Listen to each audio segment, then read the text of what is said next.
TPUSA has his Amfest. Ben Shapiro comes out with a smoking gun. He literally blazed it. I mean, he detonated a bomb, and which in turn, obviously, brought on a massive amount of response. Not only the people, but the individuals themselves, the Megyn Kelly, Candace Owens, Steve Bannon, Tucker Carlson, all felt the need to respond to Ben. But there's a crazy difference that I want to discuss with you between what Ben Shapiro said and what they responded with. And it's very, very telling of where we are as a society. And I think we're in a very scary place, not only as a conservative movement, but I think we're in a scary place as a society and as the world. I want to talk about all of that and more on today's episode.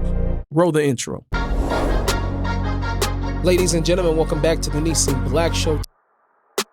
Do you really think, if you were to put yourself in their shoes, that you'd be worried about who the politician, what side they're on? It just does not work that way. I'm Nissim Black, Israeli-American Black Hasidic Jewish rapper turned podcaster. This is the Nissim Black Show, where prophecy meets politics, faith collides with culture, and we search for truth in a world on fire. Ladies and gentlemen, welcome back to the Nissim Black Show. Always my greatest pleasure, my honor, my joy to be with all of you. So much going on. TPUSA, as I mentioned, has his Amfest. Ben Shapiro goes in there just starting stuff. Ben, you're just starting stuff. But you know what? It had to be said. All of these things had to be said. I listened to what many people had to say about it, heard what PBD said to it. He actually enjoyed a take from Vinny on his show that I actually disagree with. And I'm going to tell you why today I'm going to disagree with it. You have to go watch the PBD podcast on what Ben Shapiro said in order for you to understand. I don't have that clip ready for you today, but once you see that, you come back over here and then you'll see why I said what I had to say. But there's a major difference between what Ben Shapiro did and what the others did. It's just very, very clear that Ben had a different approach than what they did. And it's very telling because what happened for me, my team usually sends me all the clips or whatever the case is, and I try to react to everything in real time. However, when I went looking for a shorter clip of Ben Shapiro, it was harder for me to come by. It really was. Shorter clips of everybody else's response was much easier to come by. Obviously, Candace responded from her basement, as she always does.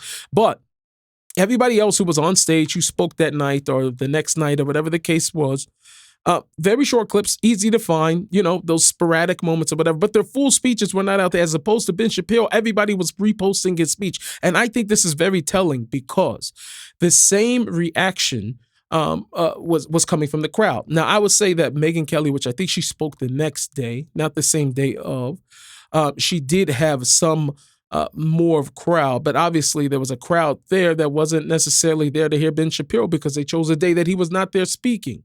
However, what I will tell you though is that when Ben spoke, it was almost as if every moment was a mic drop. And the reason why that's very telling is because it may say more about what's actually going on in the conservative movement, or at least within the home team of TPUSA. I think really looking at it, saying, what is the home team of TPUSA? What is that base? What do they believe? Who do they agree with? Right? I think that is very telling. Anyway, I want to get into all of this. I was able to get together a smaller clip from Ben Shapiro and to react in it in real time. And I want to play this and I want to go through what he says. And there's many things that he did say. Obviously spoke for 20 some odd minutes or whatever the case was. And there's many things, more other things that I want to actually highlight from what he says, but check him out right now. It's the job of those of us who try to shape public opinion to hold politicians to account and to hold them accountable to our values. We must not let fear of audience deter us from telling the truth. We must not let fear of other hosts deter us from telling the truth. So, for example, if Candace Owens decides to spend every day since the murder of Charlie Kirk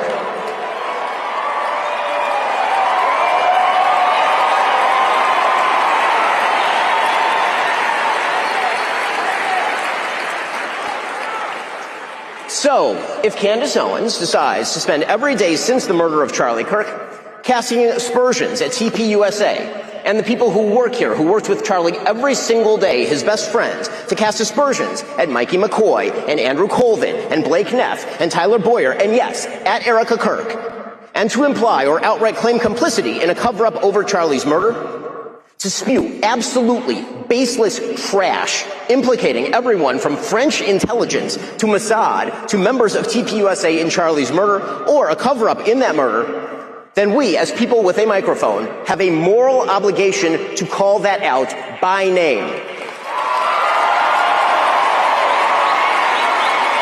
And although in this particular clip, he's not going to say all the names, just know he did go after Megan Gelly, Candace, obviously, as you're hearing here, Nick Fuentes, Steve Bannon, Tucker Carlson. And there's such a contrast, ladies and gentlemen. And this is what I want more than anything for this show, is that we are looking at things much deeper, that we are analyzing what is being said and where it may be coming from, based upon the evidence of that which is in front of us, right? Based off what it is that we actually have. I'm not talking about going into any theories or anything like that. I just want you to pay attention to this. If you are able to watch the full 20 some odd minute speech of what Ben Shapiro said and then compare that to the responses that he got from the other people, what they said, what he said and what he did not say about these individuals is very telling about where and what it is that we are actually dealing with. I'm gonna let him finish.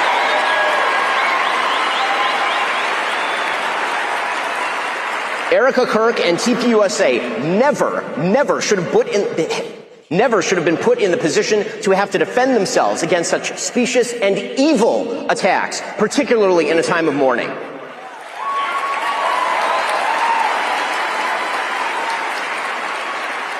And the people who refuse to condemn Candace's truly vicious attacks, and some of them are speaking here, are guilty of cowardice.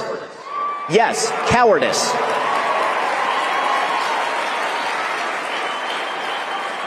The fact that they have said nothing while Candace has been vomiting all sorts of hideous and conspiratorial nonsense into the public square for years is just as cowardly. Wait, before you get back to the show, I just want to let you know that we have launched Nissim Black Store. All you have to do is go online, order yourself one of these amazing mugs, God is King, with a matching t-shirt. We have a whole plethora of different shirts that are all about representing God wherever you go. As believers in the one true God of Israel, it is our duty not to hide, not to back down, not to shy away from expressing our faith wherever it is that we go. If you want to go and walk righteously before your God with a nice t-shirt, with a nice sweater, with a mug that's reminding us constantly that God is here with us, go to NissimBlack.store and make sure you get yourself some merch. It really helps support this channel and everything that we're doing and everything that we plan to do. And trust me, you don't want to miss it. I thank you all for all of your support. Okay, back to the show. And I think many of us agree with Ben. I think we agree with him to allow her to go on and to not say anything and say you're a friend of Erica, say you're a friend of TPUSA. It's very it's backstabbing. That's what it is. It's a backstabbing mentality. It's a backstabbing approach. And what Ben, he went on to actually say something that I thought was very, very fascinating. One thing that he was able to say about himself, which I think we all can agree with. He said that he started writing already when he was 17. Pretty much since he was 17 years old, he's been in the public eye, more or less, with his public opinion on display for everybody to actually see. One thing that you cannot say about Ben Shapiro, that he said it himself, I'm just requoting him, is that he made major, major shifts in his policy or the way that he sees the world or on major positions that he held, that he made some major shift. Well, you cannot say that about these other individuals. This you cannot say. And the reason why that is very telling is because it allows us to have a lens into who these individuals are, who Candace is, who Megan is, who Tucker is, Steve Bannon, and Nick Fuentes. Well, anyway, Nick Fuentes has always been a crazy person. But I'm talking about these other individuals. Now, let me give you the flip side of this, right? So if you're the type of person that is going to say, well, that just shows growth. That shows that these individuals have the ability to change. They can be presented with evidence and with things, and then that causes them to actually change, where there's nothing really that commendable about being a person who sticks with the same narrative for 20 some odd years, right? These other people are obviously showing some type of growth, some type of nuance or whatever. And that's a perfectly fine argument. The only problem with it is when you talk about Candace and Tucker and Megan and these some of these other crazy characters, it just happens to be that whenever they have these enlightening moments, happens to also be at the same time where there is a large faction of the American public that takes these ideas as a public, as the new trending idea and position to have on a particular issue. Case in point, Israel, right? Israel's being slaughtered in the media right now. Slaughtered in the media. In the last couple years since this Gaza war, I mean, whatever, it's gone on longer than that, but let's say this heavily over the last couple years. It's been like crazy, right? So to take this particular issue, all of this comes back to Israel, by the way, but you take this particular issue, and then all of a sudden there's an enlightenment at the time when the whole entire world has taken a stance as this become the trending thing to do, right? And if you continue to take position changes at times where it is the most opportune time to make those things, that I say that is not about growth. That means it's intentional. That would at least reek of being something intentional, that you conveniently have changed your mind and your position on something at a time when it becomes popular amongst a large faction of Americans. It's still niche. I still would say that a lot of these ideas are not representative of the American people as a whole, or even of the conservative party. However, it is a very, very viable and monetizable group. Very monetizable group. People that are willing to pay for slay. I'm just making a play on words. And so I think that this is very telling of these individuals. Ben talked about it. He said many other things. Rob Schneider also took some hits. I'm not going to play everything Rob Schneider says. He does get a little too inappropriate from my channel, at least. But here's what he had to say about Candace.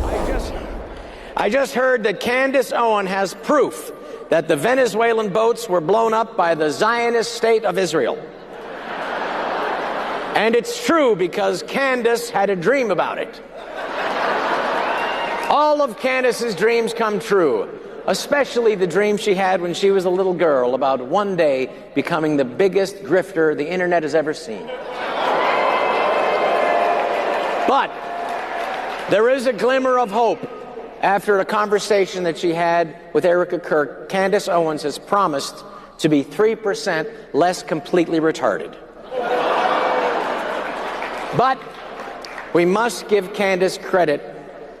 She's not afraid to ask the important questions like, does Emmanuel Macron's elderly wife have a penis? No other journalist. Obviously, he goes in on a tangent on that one issue, and I just don't feel that it's appropriate for me to share on my channel. Some of what he said was funny. I don't think everything was 100% funny, but he had what he had to say. Anyway, so looking at all of this, and in the light of what's going on in the conservative movement, what Charlie was about, and this is what I want to talk about. What was Charlie about? That's the biggest fight. What was Charlie for? What was Charlie not for? It's almost like, the father passes away, and now you have all the brothers and the sisters, the family members, all fighting over the will. Like, what did our father actually say? I'm not trying to say or put Charlie in such a place. I think he'd be uncomfortable, judging from what I see of what I've gleaned from Charlie, to have, such a thing said by him or about him. However, but that's what we're coming down to. We're discussing the will. How do we move forward? And when I see this, I think one of these points that have to be made, and I think PBD actually made this point, and I actually agree with him. I didn't agree with Vinny on this show, but whatever the case is, like I said, reference there. Charlie was all for debate. Andrew Coven even just recently said in a CBN interview that there's certain things that are not on the table, right? And the existence of Israel, its right to defend itself, certain things like that, that we do have to make a hard line at some of those things. What PBD actually said was that although Charlie was all for debate, he was very clear and furious with Dinesh D'Souza for debating Nick Fuentes, right? Patrick went on to say that he thinks it's because he lost, but I don't think so. Charlie was asked about Nick Fuentes on numerous occasions, and he would dismiss him because he never wanted to give certain ideas like that credence. There was a video of him with a guy who was very similar views, as at least I would say similar views to the views that Nick Fuentes have pushed. And Charlie becomes infuriated with this individual. Racist, white nationalist ideology. Charlie becomes infuriated from this when he responds to that person. And what does he do with the individual? Contrary to what all these people are saying on the stage. Contrary to what they are saying on the stage.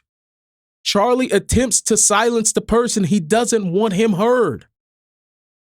If we have that clip, let's pull up that clip of Charlie responding to this individual. This is a white country. Want to know why? It was established by white people, founded by white people, built by white people. White people settled the continent. And up until very recently, almost exclusively white people lived here. That's why. If you go back to the original founding fathers, they intended this to be a European nation for white men of good stock and character. Can you show me where in the United States Constitution it says that? It wasn't in the Constitution. It wasn't in the Constitution because they didn't believe it. The founding...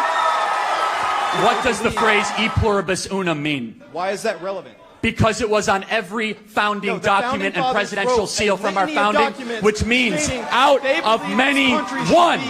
You, sir, and your ideology is not conservative. It is right-wing, identitarian. It has no place in the conservative movement, my friend. Get out of line. Get out of line. USA, USA, USA.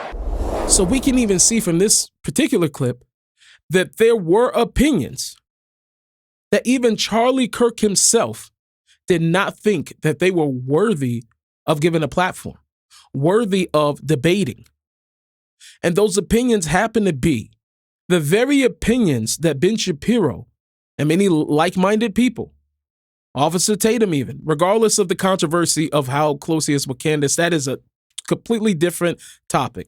One of the things I think that we need to do is judge people sometimes on the merit of the things that they're actually saying and what they are pushing and putting out on their platform.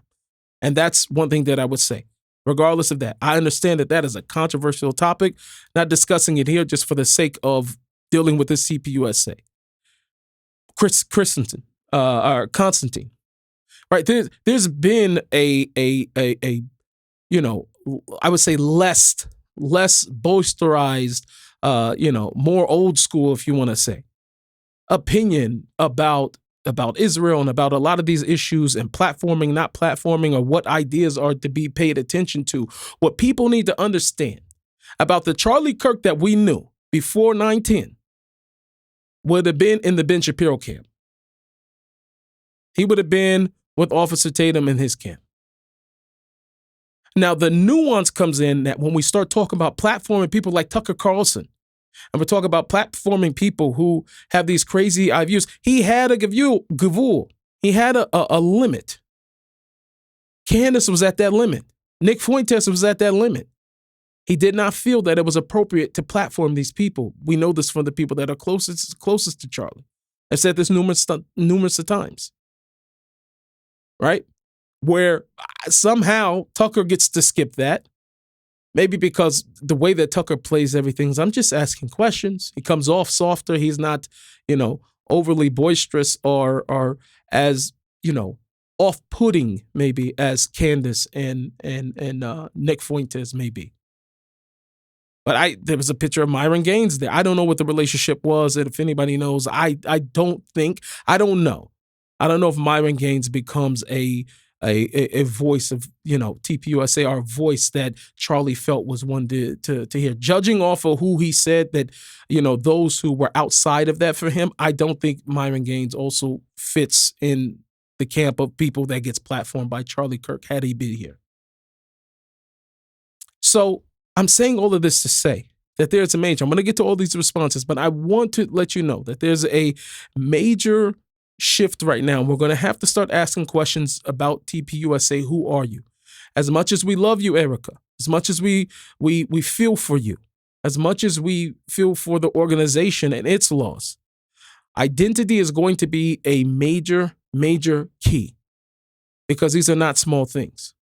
Not small things. Let's see what Tucker Carlson actually had to say on the matter. I just got here, and I feel like I missed the first part of the program. I hope I didn't miss anything meaningful. But I just want to say, I don't think I did. No, I'm just kidding. I watched it. I laughed. That kind of bitter, sardonic laugh that emerges from you when, like, Upside Down World arrives. When your dog starts doing your taxes and you're like, wait, it's not supposed to work this way. To hear calls for, like, deplatforming and denouncing people at a Charlie Kirk event, I'm like, what?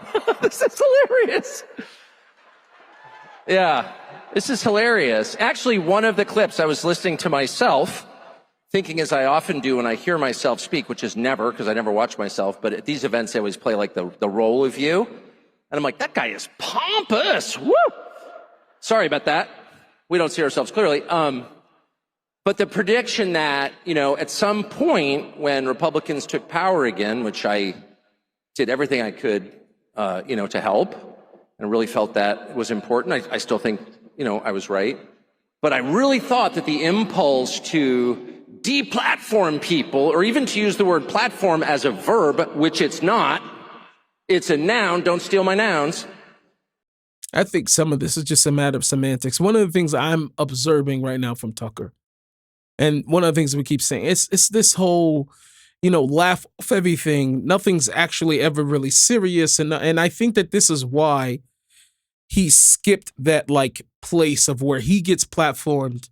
And again, I don't know a lot about what his actual, personal relationship was like with Charlie when Charlie was still here. That could have a lot of what to do with it as well. But this playful, joking, like, charming type of way, which I don't really think is charming. I just think he has very bad jokes. But, this type of thing, and then coming back to dealing with the fact of the matter of what Ben is actually saying, all these guys do is scream out all the time, oh, censorship. And this was the biggest problem of what happened, I think, with 2020. And the mass censorship that actually did take place, and when they did try to silence conservative voices, all the way to FBI paying visits to the houses of conservative pundits. I think that it went way too far. But what happens, and what we keep seeing, and what I will keep talking about, is the overreaction to these things that happens, right? They push transgenderism and all this other nonsense and woke ideology. And so to combat that, we need to become racist, and we need to become overly zealous in the other direction, calling for the murder of these people, as Nick Fuentes would. We need to come with a voice that's so, forget about, white guilt. Let's talk about white privilege in the literal sense. Let's talk about, you not deserving to not be in prison if you're black, right? You need to be in prison if you're black. I'm just quoting some of Nick Fuentes because everybody's pointing at him as this new voice, the new emerging voice for the young people, and all of these grifters and people that Ben has been mentioning. All these people you're going to hear tonight have been either platforming Nick,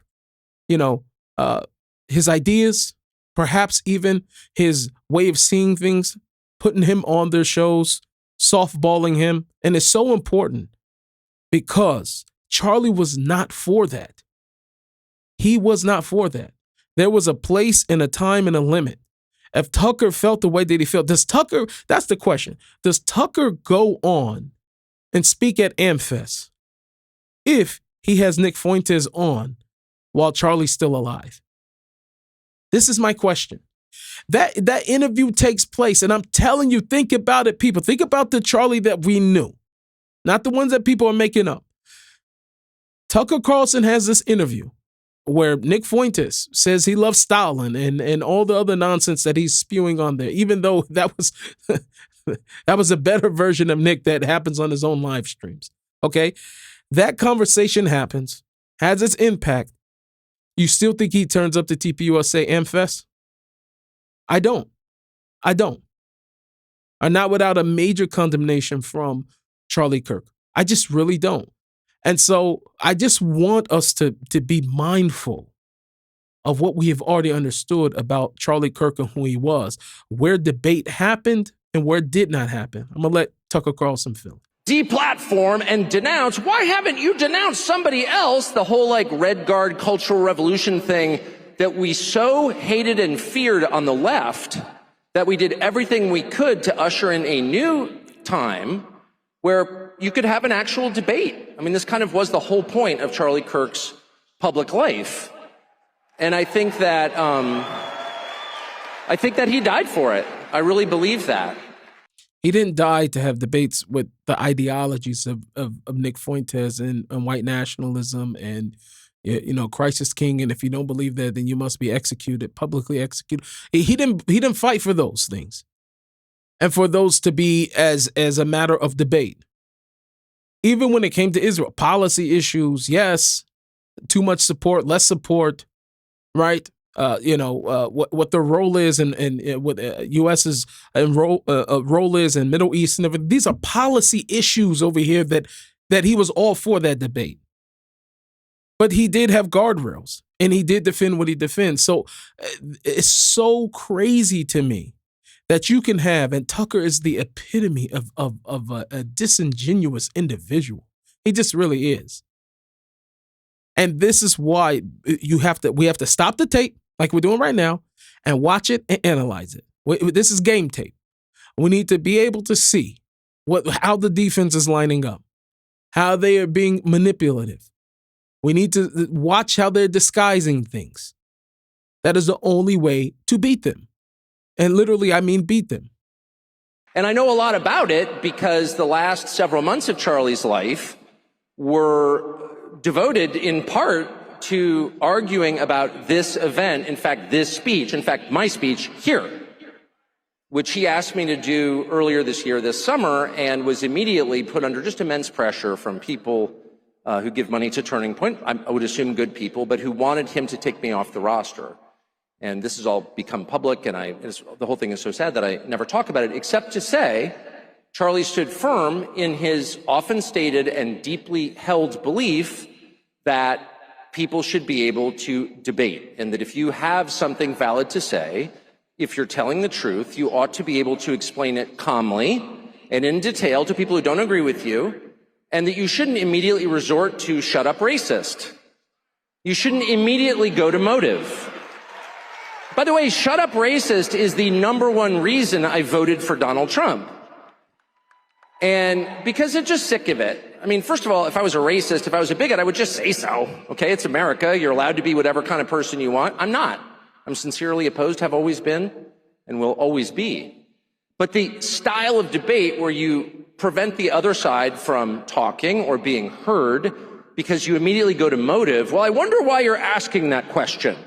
I wonder why. Why are you asking that question? I detect in the question a certain evil in your soul. You can insinuate things with questions being asked, right? We all know this. We all know this. And sometimes when we don't ask questions, that also means something, right? Because very famously, interviews that were not so far apart, within the same year, interviews Ted Cruz, right? And takes him to task over a biblical verse and the way that he interpreted that biblical verse and, you know, American foreign policy. So we see what you look like when you may disagree or when you decide that it's time to push back on something that you don't believe in. And you've been very clear about you opposing those beliefs, as he has been very clear about opposing beliefs with maybe some of the things that Nick Fuentes says. But then when you have him on your platform or on your podcast, your show, and you don't push back on the individual when he says things that are crazy and outlandish, which are things that you say publicly you don't agree with, just like you don't agree with Ted Cruz on some of the way that he may interpret those biblical passages, right? And you don't push back on one, you push back on the other one, you don't. So what are we left to think? That there is some connection or some correlation between you and one individual. You seem to have some cohesiveness, beautiful camaraderie, beautiful conversation, no pushback on any of the things that were said. None of the things that were said, but another person, you have a completely different opinion. So we know that you know how to hardball things. You have a track record Tucker. We can go back and see when you want to hardball and you want to throw out questions, or if you want to push back on somebody, we've seen you do it. How come you didn't do it when a person came on and said crazy things on your network and you said nothing back to them? And then come out when the person's not around and go, well, yeah, well, I actually didn't agree with anything that he said. Oh, really? Which then causes Nick to come back and say, this guy's the fakest guy ever. Look, he didn't say all that when he was there in my face. This is very telling of who this individual is. That you have people from multiple camps telling you how fake you are, how much of a phony you are, how much of a disingenuous individual that you are. So all of this, in the same way that you're saying that, oh, you're screaming, you're racist. Just because I disagree with what you're doing, or Ben Shapiro disagrees with what Tucker has said, or who he has on, or how he conducts his thing, and he's critical of that, does not mean that he's called for you to not be platformed, and for you to not be somebody else's, for people to not be your friend. I think that we can all say, we can be mature enough to say, and we can be real enough to say, that if I'm a person who is known for my opinion and pushing a opinion, or if I stand by what I call truth, an objective truth, and then there are individuals who I may be friendly with that are not pushing that objective truth, they are actually going against that truth that I say that I stand for me to cozy up with them and to be, there's just no excuse for a person of faith. There's no excuse. The righteous do not sit with the scoffers. King David said, I did not sit with the scoffers. I didn't sit with men of evil. I did not do that.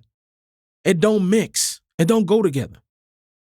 So trying to say, oh, well, really, I just have friends that have, much different opinions. There's other things that you can have different opinions about. You can have two different basketball teams, football teams, and political figures. You may go for this one or that one or this.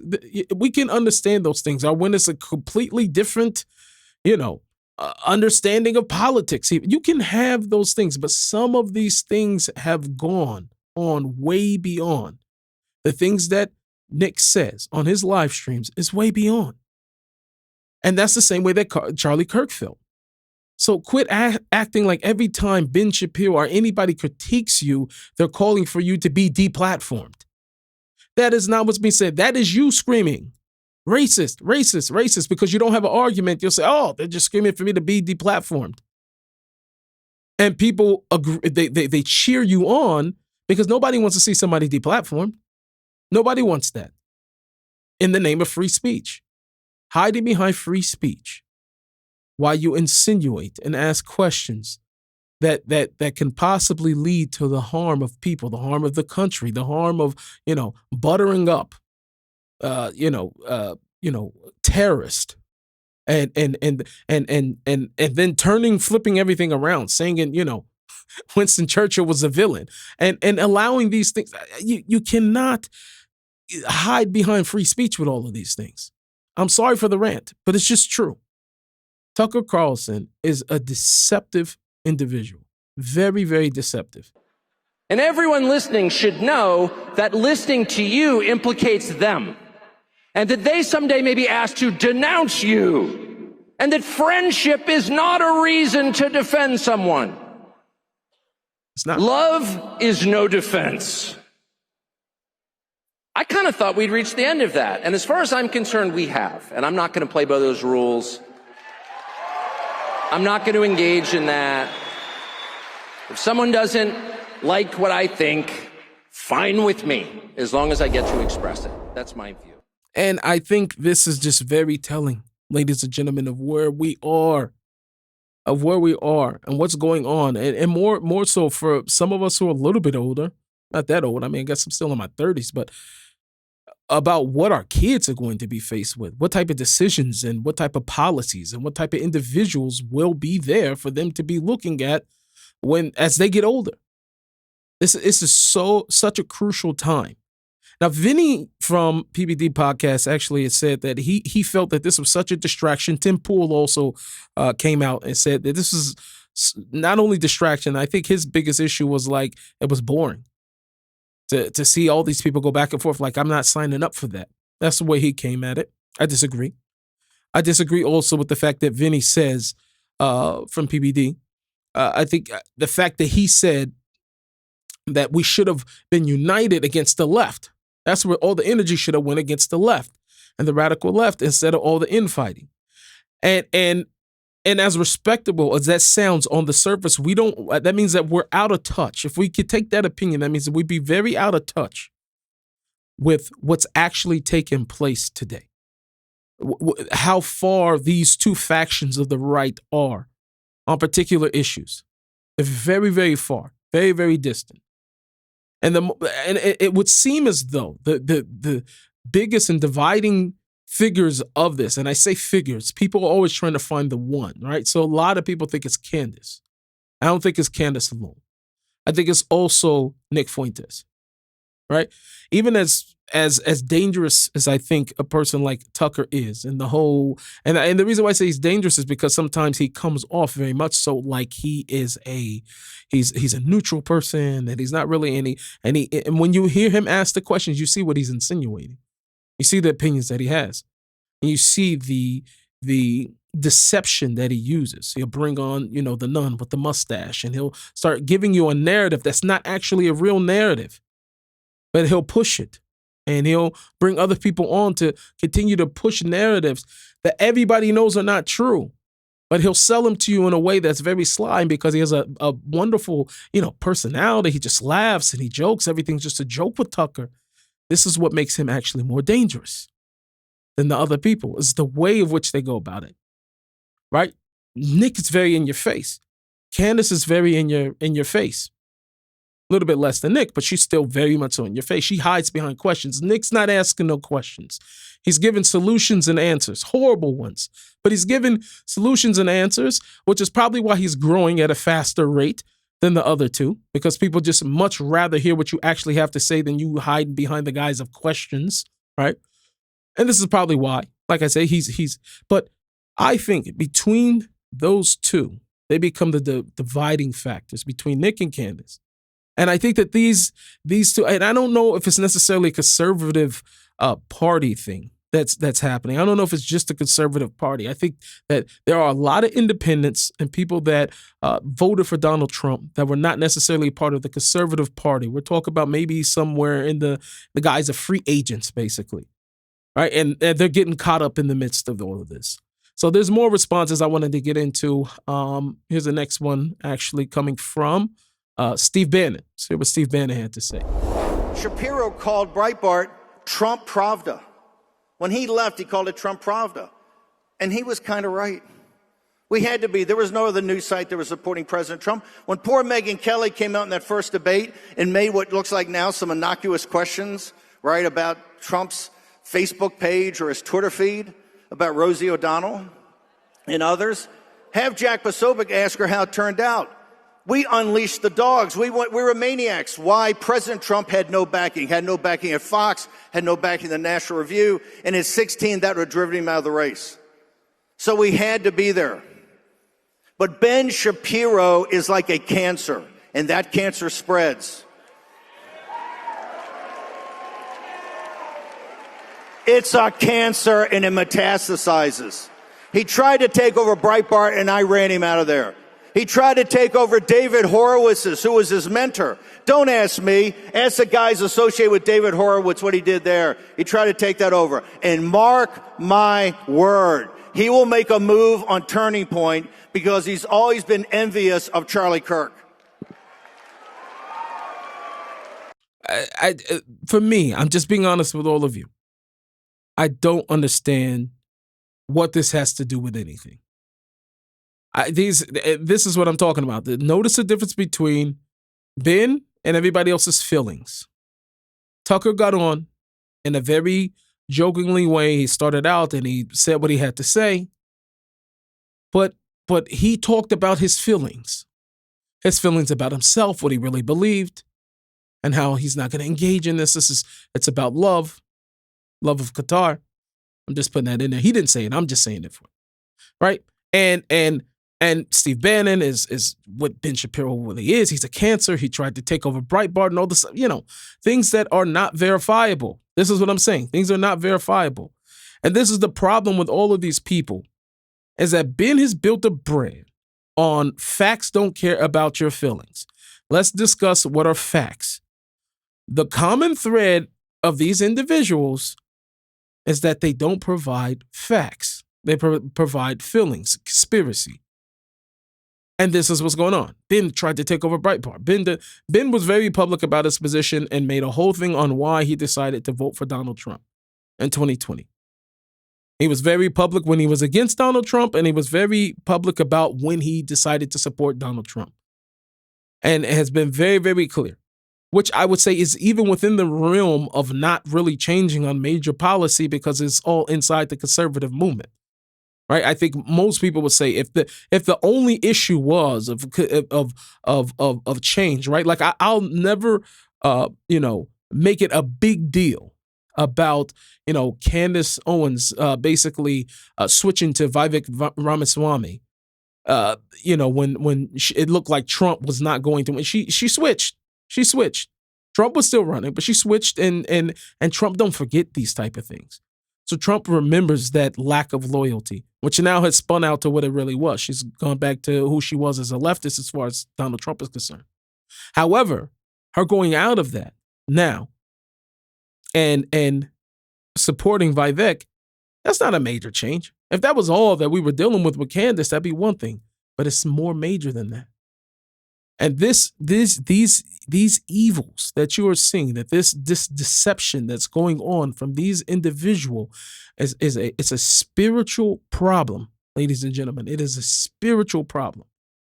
None of this is about the physical. This is about the spiritual problem. And I want that, particularly on this episode today, that we are going to wake up from the spiritual slumber that we're in and start noticing these nuanced things.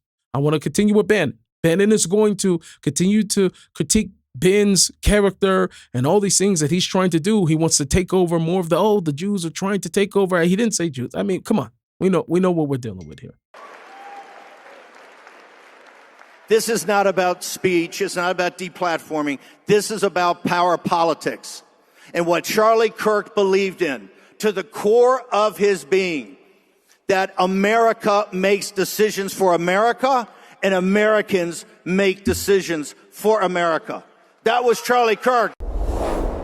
And so Steve Bannon, takes this attack now on Ben Shapiro, and we see this for what it is. It's not really, he didn't really offer anything to the argument, really. He's basically just claiming Ben was doing all these things behind the scenes at Breitbart, and I ran him out, and I did all these other stuff like that. Deal with the issues that he's addressing. Deal with what he's actually saying. And they're not actually doing that. They really are not. Right? Like right now, from the TPUSA team to many creators, myself and others online are actually dealing with the fact of what Candace is actually saying. Now, you can't say everything that Candace is saying because she's throwing out so much information at a time, right? She's doing a lot of information at a time. But this is what's been more or less what people are saying. Like, let's deal with the information of what she's saying. Is she evil? Yes, we all agree. But let's deal with the information. I want to move on to a response from Megyn Kelly. Megyn Kelly's response was very telling. She is letting it be known that as of today, her and Ben Shapiro are no longer friends because of what Ben Shapiro had to say. He even addressed her, said, this is my friend, but this is how I feel about her. But for her, she's ended her friendship with Ben Shapiro because she can't take that heat. She cannot take that heat. Even though it happened publicly, she says, oh, Candace did not say this about Erica Kirk. I listened to Candace, I heard her, and it was actually not true. So she could say that about Ben publicly, basically call him a liar publicly, and Ben's still supposed to be her friend. It's all good. But the moment that Ben comes back and says, oh, actually, I wasn't lying about this, and he calls out Megyn Kelly, she can't be his friend anymore. That's what I'm saying. Over emotional. You have the facts and the stronghold of truth versus lie by Ben Shapiro. And then on the other ones, you get everybody's feelings. That's what you're going to get. Let's hear from Megyn Kelly what she had to say. Daddy. And I resent that he thinks he's in a position to decide who must say what to whom and when. Thank you. So, I mean, you're going to see this common theme, right? Because the common theme is that they could be unified and say one thing over and over again, even if it's not true. Even if Ben is not calling for these people to be deplatformed or for them to not say anything and for them to whatever the case is. But listen, I think what he's saying is that you have a moral obligation. We're talking about morality. We're talking about good versus darkness, like versus evil, or light versus darkness. You have an obligation to clarify for the public of where you stand on particular issues without hiding behind questions or putting people on your podcasts and platforms, whatever you want to call it, and allowing for the waters to be murky and muddy and nobody to be able to tell how you actually feel about a particular thing. Which definitely, in my opinion, feels like you're just testing the waters to see if you can, garner an audience. But this in every way is what seems to be going on. That's what seems to be going on. They will constantly say, Ben said they shouldn't platform. How many times did Ben have to say, I'm all for platform whoever you want. Just don't sugarcoat. Separate what is truth and what's not truth. That's all he's asking. And being a person being critical or us being critical of you does not mean that we're calling for you to be deplatformed. So stop it already. I don't think we are friends anymore. I've been a very good friend to Ben. Nobody knew who the heck Ben Shapiro was when I started putting him on my shows on the Fox News channel.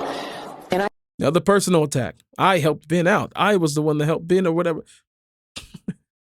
Not dealing with the issue, though. I helped make him a star. And I've been very, very good to Ben over the years, and he's been good to me, too.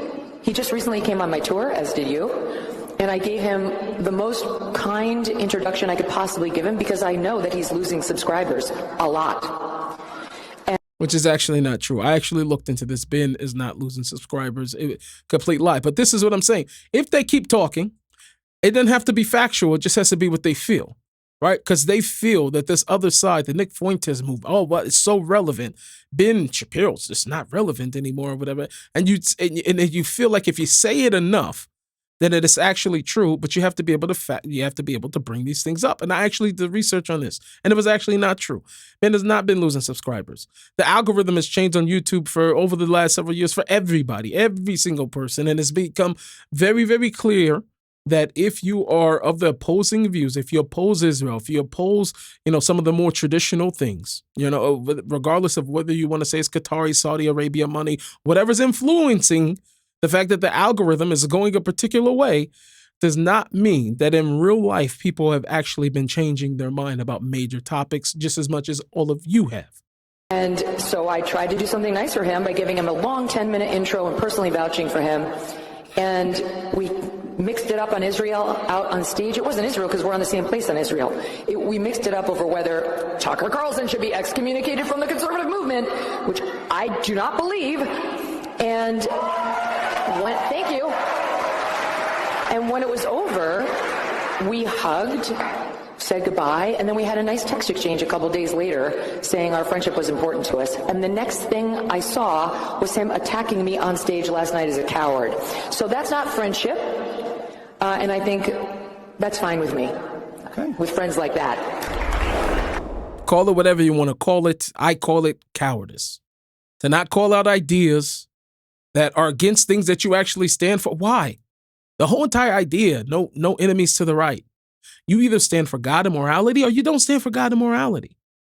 You just don't. And at some point, you are going to have to choose. What is truth? What's an objective truth? What's subjective truth?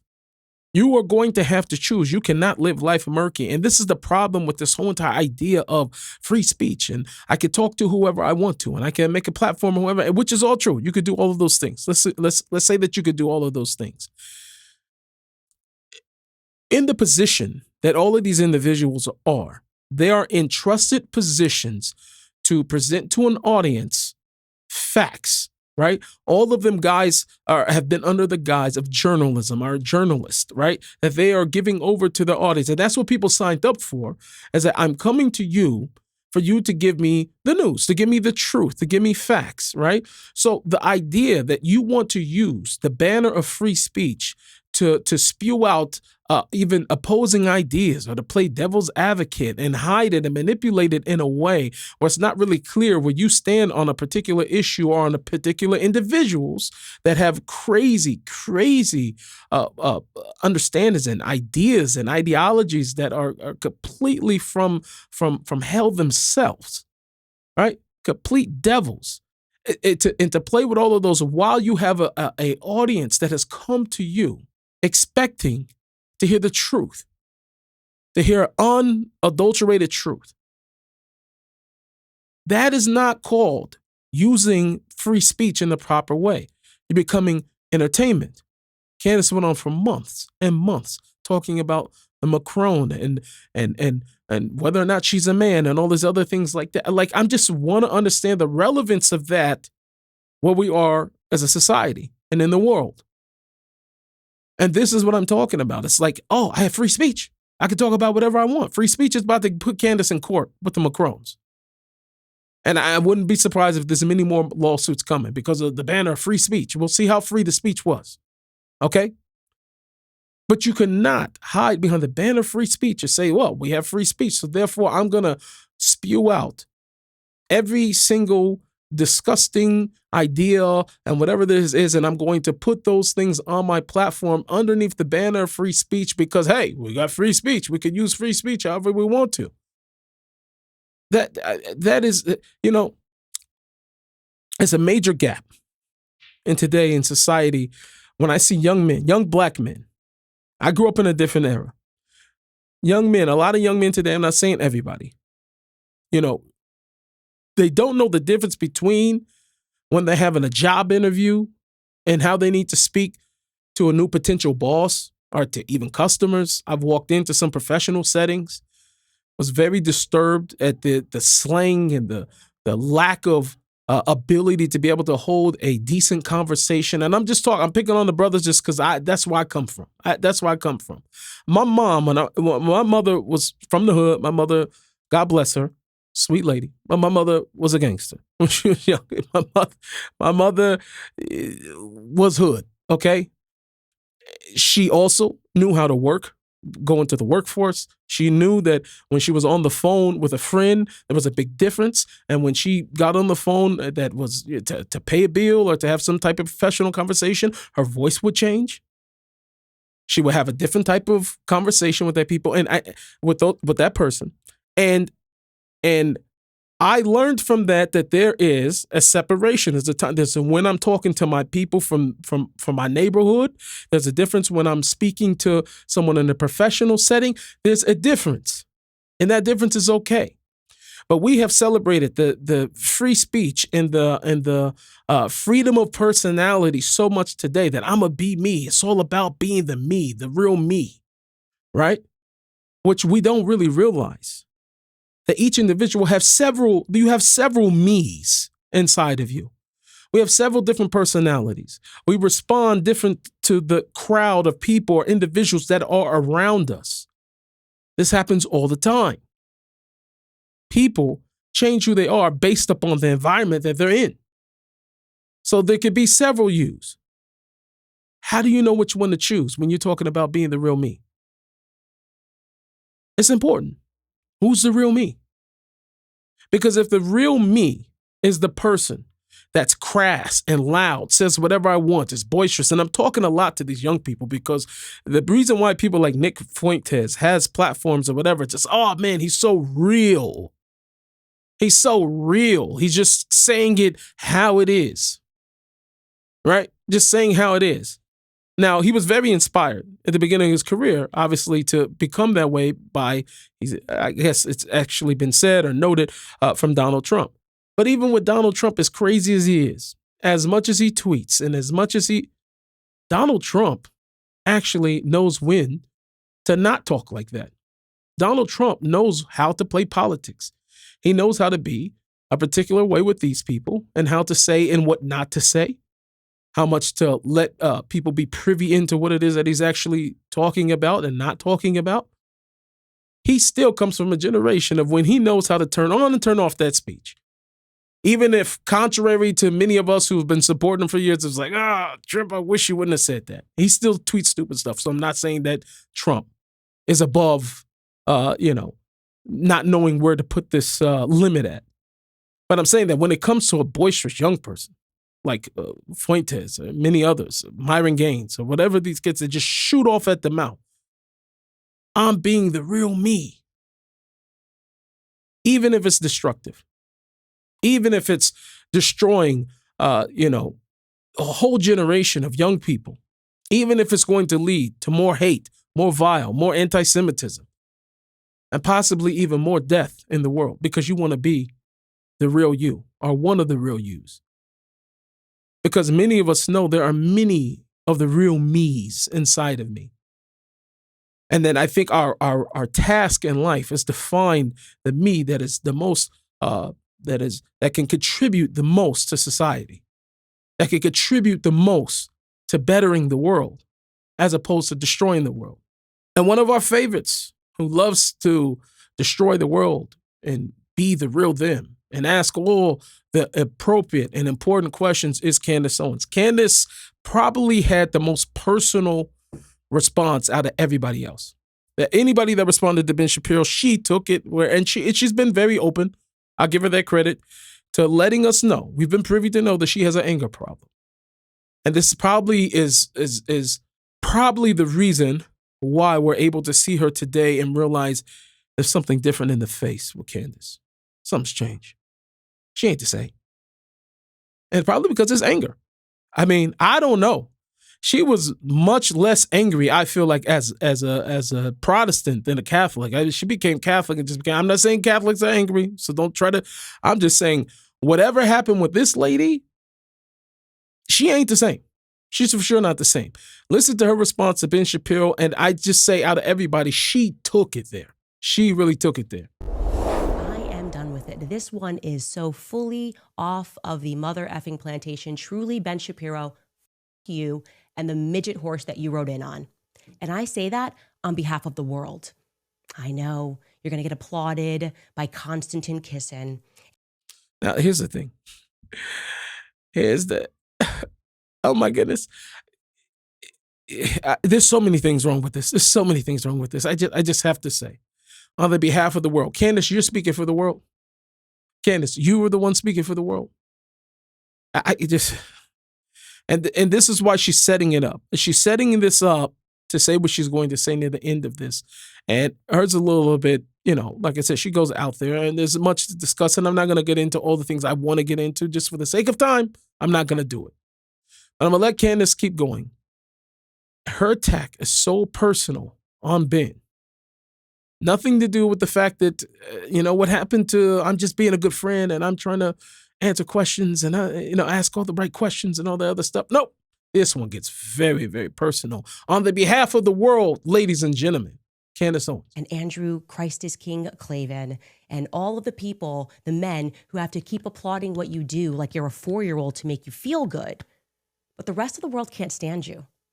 You're obnoxious. You have absolutely no values that exist outside of the Talmud. You describe yourself as a Talmudic Jew, and I've learned what's in that Talmud, and I encourage other people at home to learn what is in that Talmud so that you. Now, this Talmudic Jew book, I don't even know who this is written by. I don't want any of you to leave because I want to look this up. Talmudic Jew. I want to see who wrote this and how many pages, because I'm looking at this right now. If you are ignorant of what the Talmud is, I want you to know the Talmudic Jew book. How many pages? How many pages and who wrote it? Okay, let's look this up. Candace Owens picks up this book. Okay, so the Talmudic Jew is a 19th century anti-Semitic polemic Not a scholarly work. It's not a scholarly work. The the author was August Roland, anti-Semite. It was first published in 1871, and it has 500 pages. So 500 pages, they're going to give you a synopsis of what the Talmud is about, as far obviously as it relates to Jews and non-Jews, whatever the case is. The tract, I want to know how many pages. How many pages? Because there's 66 tractates, volumes of the Talmud, right? That's just of the Babylonian Talmud, not even to talk about the Jerusalem Talmud. Ladies and gentlemen, this is so important. This is why you have to check stuff up. How many pages are there of the Talmud? All right, ChatGPT, ladies and gentlemen. I hope it's right. I don't really actually know. I should probably actually know this already. You're talking about modern times, because just looking at modern of that book, you're talking about 11,000 pages, most likely the layout. Okay, and the folio pages 5,422. You cannot summarize the book of arguments, of ethics, theology, and debate.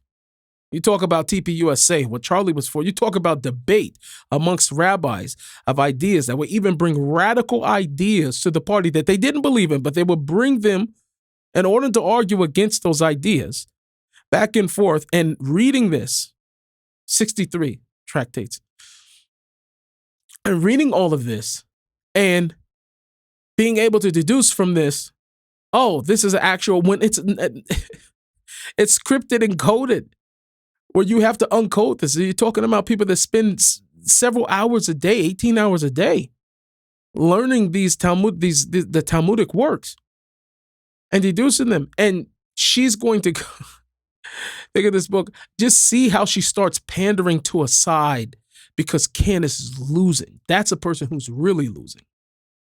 Watch how she starts pandering to black people. All of a sudden, everything that she was against, this is what I'm talking about. It is the most drastic change of character and person from who she was just 4 or 5 years ago, a couple years ago. It's completely, she's going to start pandering to black people. Just watch her response. It's really ridiculous. I just had to set this up about the Talmud to show you that the book is complete nonsense. Complete nonsense. Know what Ben thinks of you, because he doesn't just hate me, he hates you too, white men. He hates all black people, okay? If he's following the rules of the race card. Who would have ever thought that when 2020 Candace Owens would get on to pull the race card? He hates white people. He hates black people. This is crazy. The Talmud, I mean, when I say hates, they think that we're animals, that they have a right to own us, that they have a right to make us worship them, that they have a right to lie to us, that they have a right to sue us and take everything that we have, that they have a right to deceive us, that they have a... What does this have to do with anything Ben Shapiro was talking about? This is what I'm saying. This is how low people will go. It just... Nothing to do. Ben came with straight facts. Candace, you are doing X, you're insinuating X, and you're making these claims, and she's doing this, and these are the things that by her are evil. She's not dealing with any of those things as related to anything. She's now spewing out things that she religiously believes because she's an anti-Semite religiously. This is why. Her faith, what she believes, she is anti-Semitic at the core of her beliefs. So this is why she's spewing this. So everything has a start. The chicken came before the egg, or the egg became before the chicken, however you look at it. To deceive us. That they have a right to treat Charlie the way that he treated Charlie while he was alive, only to then try to defraud the population into thinking that he is somehow a part of his legacy, that he somehow cared about Charlie Kirk and cares to protect the people that are working at Turning Point USA. Goodbye, Ben. Now, the truth is, Charlie, on record, before he passed away, one of the last interviews, if not the last interview, I think was with Ben Shapiro, of who Charlie himself went on record saying, probably one of the most admired people, people that he admired the most was Ben Shapiro. Was in that category of people that he really, really looked up to. And listen, if you only watch Candace and it's your only news, then you believe her and all of her dreams and everything else that she says to you. This is so telling. This is so telling of the character of these individuals, people of God. Listen to me, people of God. Deception, the deception of evil, the deception of the enemy is trying to take hold of you through these individuals. These are the individuals. These guys have become the work of evil themselves to deceive you with things that are easily verifiable that most people will never go try to verify.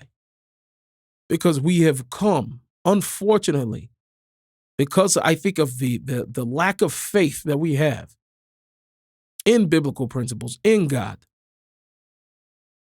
that we have now come to individuals like Candace Owens and Tucker Carlson's and the Megans and all that, looking in search of the truth when it ain't gonna be by them. They are flesh and blood, flesh and blood. It is so disturbing. It is so disturbing to hear what she's about to say and to watch the flip. Any person with common sense can see what Candace Owens is doing and how manipulative she's being in this response that's at Ben Shapiro. Or is it really? Listen to this. Listen to this very closely. Goodbye. The question is, how much more money is Ben Shapiro going to spend to make people think that he's popular? How many more articles is his father going to write under a pen name, Hank Berrien of the Daily Wire, under the pen name Hank Berrien, as he wrote while Ben was at Breitbart before he turned his back and betrayed them too, because that is his nature. You think maybe Candace Owens and Tucker Carlson have the same writer? I don't know. Something about what just took place over there, I'm sorry to nitpick, was just so Tucker Carlson. Like so Tucker Carlson. I just, maybe they have the same writer. Maybe she spends a lot of time watching him and maybe they spend a lot of time together. Maybe she's rubbing off on that. I just want to know if you guys see the same thing that I see. One of these belly creatures sliver on. The question is, how many more weeks and years do we have to keep pretending like Ben Shapiro is relevant? It's an open-ended question. Of course, what followed Ben Shapiro on stage is somebody who Charlie Kirk loved very much and who he fought for to the very end against the Jewish donors who were pressuring him, some of them because Ben Shapiro insisted that they do. That is Charlie Kirk's true legacy, and that is Charlie Kirk's true friend, just as I was and am and will continue to fight and ask questions about who killed Charlie Kirk. And to people that are at home, I implore you to wake up to these people who believe that they are contract lords.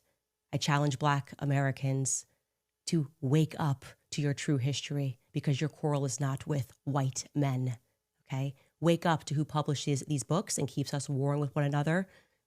Yeah, your issue is not white men, Black people. It's Jews. This is what Candace is telling you right now. This is guys, gals, listen to this woman. See what she's doing. See how she's doing it. See the whole entire plot. Be critical and think of be critical and listen to what she's doing and how she is manipulating the situation. I know most of you who are listening to this are smart, but forward this to somebody who ain't that smart. And listen to what she's doing. And I keep stopping this because she's got a lot of followers, ladies and gentlemen. She does. So that means that common sense ain't that common anymore.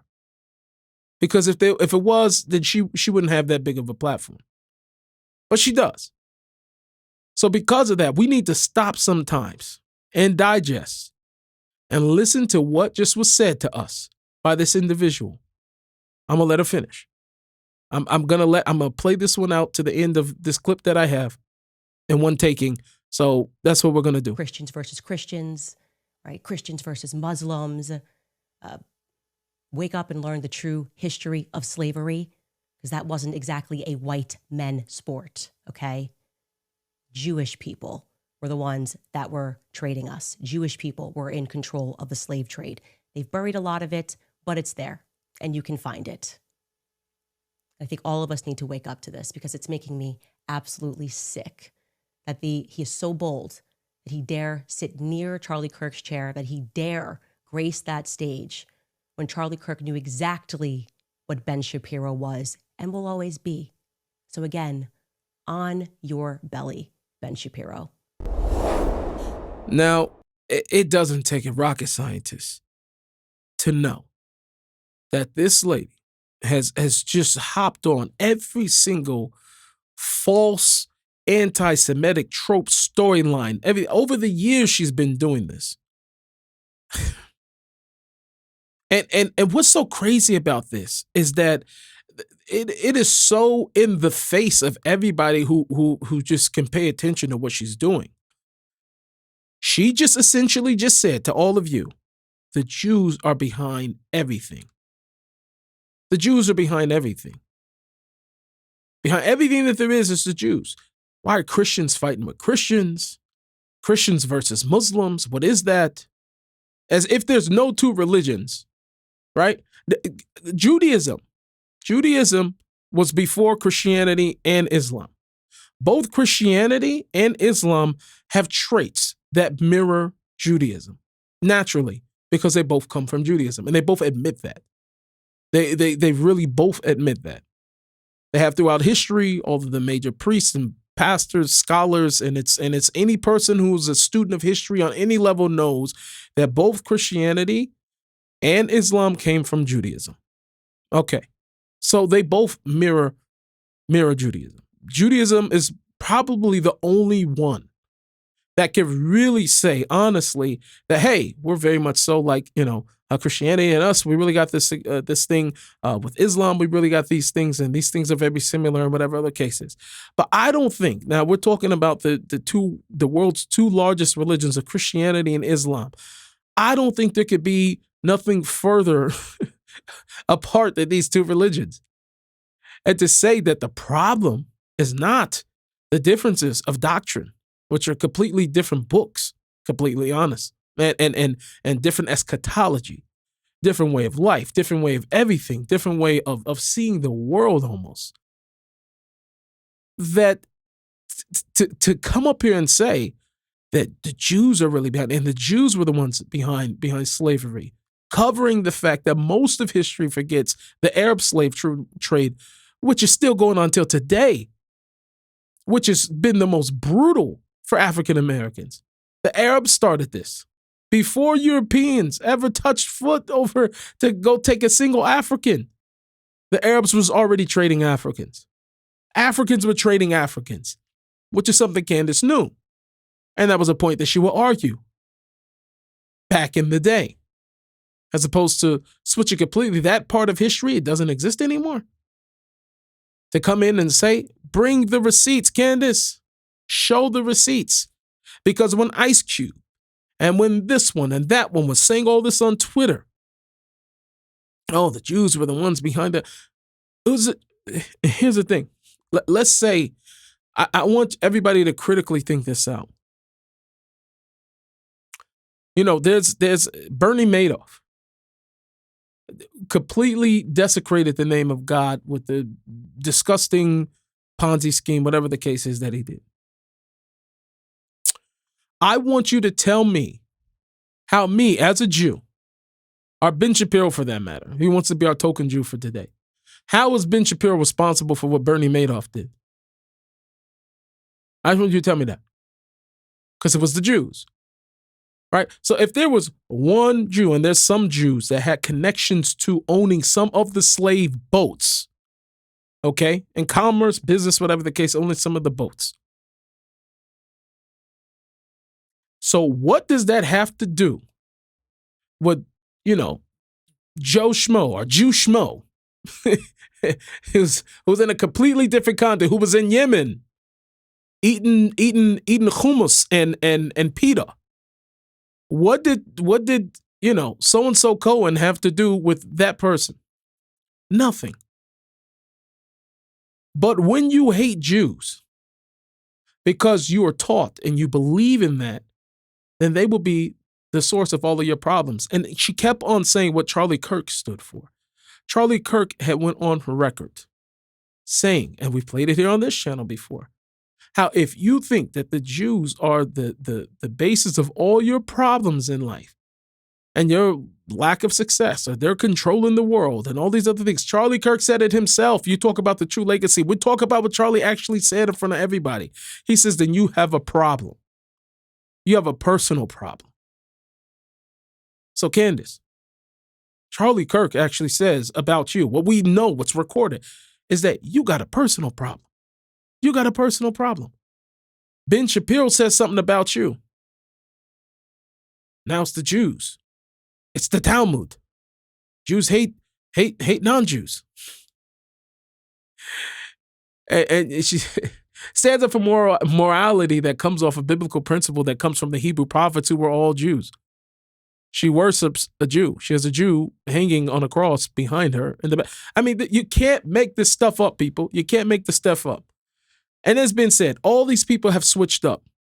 Last clip I want to show you today, which is actually very, very eye-opening for me, is Megyn Kelly when she was at NBC. Now, I know that a lot of these other people have switched up. I didn't realize how much Megyn Kelly actually has switched up today. And what I'm telling you is that it matters. And the reason why this matters is because you'll start to see the trend that they're shifting to where it becomes popular. Look at this clip of Megyn Kelly. I don't know from how many years ago this was, but it was on. You just got to watch the clip. You got to hear this. You got to hear this. Well, the people with me on stage right now are all transgender kids who want others to know it is possible to transition socially with love and support and acceptance within a family and a community. Please welcome 16-year-old Nicole, 12-year-old Daniel, 14-year-old Gia, 15-year-old Landon, and 13-year-old Stella. Their parents are also here. Morning, everyone. Morning. Megyn Kelly. Now, if that isn't a switch up craziness of what's, and it's like I said, it just always happens to be with what is popular at the time. What's going to get you the most likes? What's the most provocative, perhaps? However, before I get to my final point, I want to show you a clip, I think, for somebody named the Misfit Patriot, who said something that I think is going to help us sum all of this up together. And it's an important message for the conservative movement. It's an important message for the Turner Point USA. Personally, I think that, certain lines are going to have to be drawn. They're just going to have to be drawn. Distinctions are going to have to be made in order for us to do what we were put here to do, to separate that which is real from that which is false, that false, or that which is light versus that which is darkness. The area of gray, the area of being lukewarm is not a place where we want to be. Because more than anything else, what will destroy a person, genuinely, I believe, on the final day of judgment, is all of those who muddied the waters, because they're going to do the most damage. When things are not clear, and many people who are innocent go into the world of darkness, because darkness, let's be honest, darkness always has a stronger pull. By nature, human beings gravitate to dark, disgusting things, because in that place of where it's dark and disgusting, that's where pleasures of this world happen. And because as human beings, we do that, what you will see is a lot of people who are muddying the waters, who are not clear about things. They are the ones who are doing the greatest disservice and the most damage. I want you to see this last clip from, I think, the Misfit Patriot. It says it better than most people could say it. All right, now I'm starting to get pissed. So, like Charlie Kirk would say, let's go Max. If you force conformity without uncomfortable debates, blah, blah, blah. We're not hive-minded commies, blah, blah, blah. Respectfully, Andrew, you don't know what the you're talking about. This is not something you debate. This is from Amfest yesterday with Jack Brasobic, right? Do you know what this shirt means? It's a reference to a video Nick Fuentes made where he compared Jews in the Holocaust to cookies in ovens.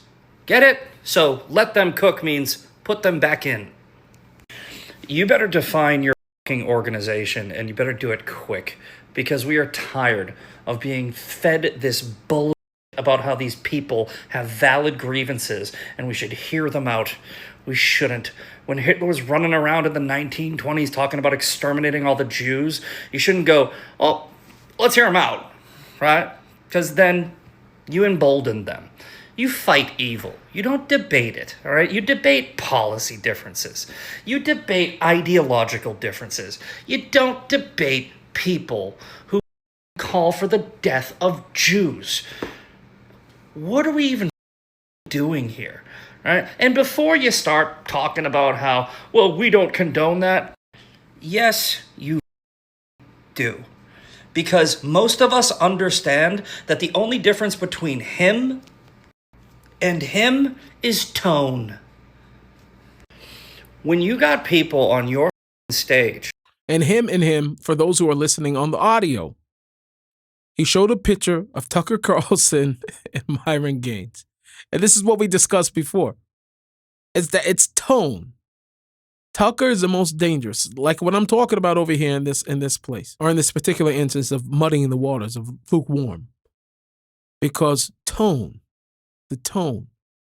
People that have not really defined where they stand on things will follow a tone that seems to be more moderate, that seems to not have made its mind up, that's genuinely asking questions that those people may be genuinely asking, and this person's not asking, he's asking to insinuate things.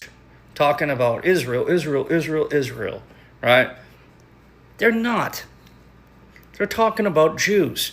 Name me a single person who is anti-Israel or just criticizes the Israeli government that doesn't also say, but the Jews. They don't exist. And stop trying to convince us they do. The only person that I've seen that has a single shred of a spine in your circle and has called this out directly is Ben Shapiro. Where's his little thumbnail? It's shit like this that makes people wonder whether or not you're doing that on purpose. I'm not saying you are. I'm saying smarten up, right? Because you're creating the perfect opportunity for the left to come back into power. You're going to have a bunch of people who stop supporting your organization, myself included, if it continues down this path. And I don't want to. I want to support it because I gave so much about Charlie, but I don't give a about you. Not now. If this is so telling, that can you imagine this, ladies and gentlemen? Imagine this, and it hurts me to say this, but I have to be honest here because I'm going to give you all the truth. Could you imagine a world in which TPUSA, which most people would agree is the very organization that was probably more than any other organization or political or figure or pundit or whatever, that was more responsible, probably the most responsible, for making sure and seeing to it that in 2024, Donald Trump is reelected as president of the United States. That same organization, God forbid, and I feel bad because they're taking a lot of hits, a lot of them unjustly and completely despicable, hits that they're taking from people like Candace and her crew and them. But could it be said that same organization may be the very cause of handing the power back to the left? Because of not defining where it was. Now, I think, or my hope is that, I can't say hope. My thought, Charlie wouldn't have let it get this far. I don't think it would have got this far. I don't know what Candace would have been talking about. I don't know what would have been going on for her career because this has obviously been a big plus for her. However, it's not my concern. My concern is going back to what I'm saying and what we're trying to define here on the show. I want to bring it all together, ladies and gentlemen. Clarity, clarity, clarity. Be mindful. Live with God. You must have a relationship with the King. Politics today are important for the people of faith, for Jews and non-Jews alike, who believe in biblical values and biblical prophecy and believe in the promises of God. The politics today are important because we are on watch. We're on watch for all of the things to unfold, to be able to see the hand of God itself as it's moving all the figures and all the political figures and shaping the world in order for us to wait for the great and awesome day of the Lord. This is what we're waiting on, all of us. And so this is why these things become important. But as they become important, more important as time goes on, we have to be able to have some type of filter to know or to recognize what is truth and what is false. When a person is of goodwill, when a person is not of goodwill. We have to be able to see these things and be able to recognize them. The way to recognize them, you cannot recognize if a person is of God if you don't know God. So that means to know, be intimate with, to spend time with, to get to know, to be involved in. That means you have to be familiar with what the Bible actually says, what the Torah actually says. You have to be very, very familiar with God in order to know who is not of him. Spend time with him, time in prayer, time in devotion, getting back to what made Western civilization the best civilization on earth was because of Bible and values, religion.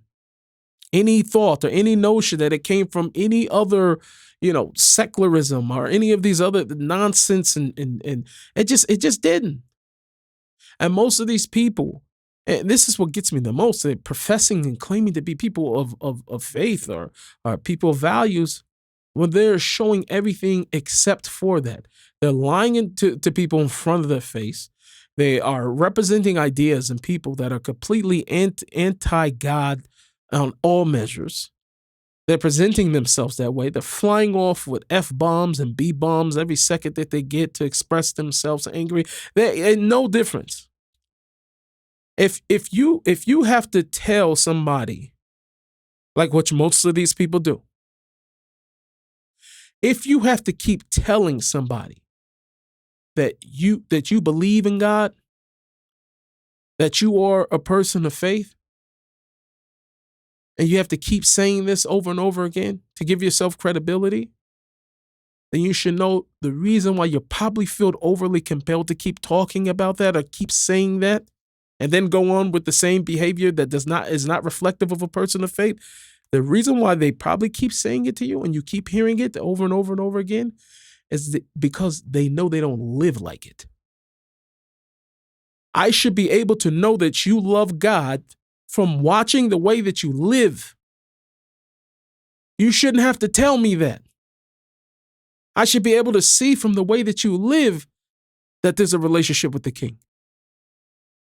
I should not have to hear this from you over and over again. And what people are doing is they're trying to affiliate with religion and with faith and with biblical principles, with Christianity even.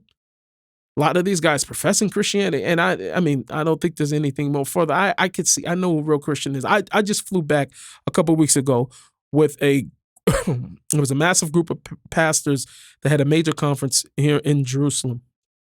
And a rabbi came up to me that I'm very, very close to. He was also on the plane with me. He said, wow, these people are just, he said, you can feel these are godly people. Such sweet people, he said they are such a breath of fresh air. But it was very apparent, even to the rabbi. Oh, he or I are not Christian. We are not Christian.